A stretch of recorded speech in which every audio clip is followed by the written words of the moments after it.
Estou aqui no escuro, que hoje vou mostrar pra vocês o que tem na minha geladeira. E agora ela tá aqui.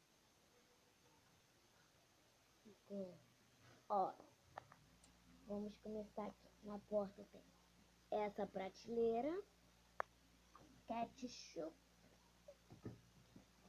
queijo ralado, orégano, açúcar, gelatina,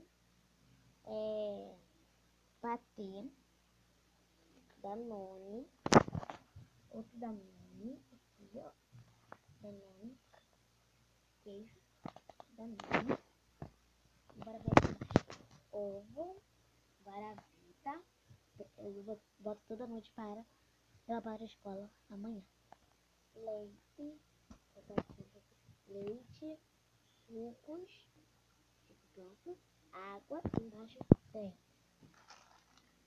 o que é aqui? Linguiça, beterraba, linguiça, bacon. Aqui em cima tem hambúrguer e essas carnes ali, que eu vou dar pra mostrar pra vocês que tem 1, 2, 3, 4, 7 carnes. Aí, então isso, né?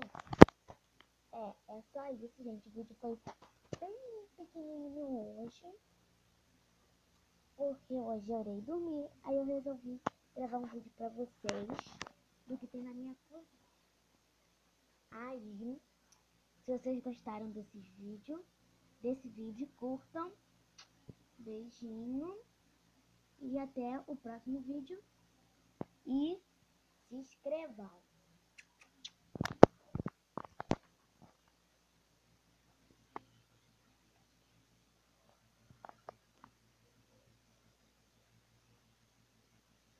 E também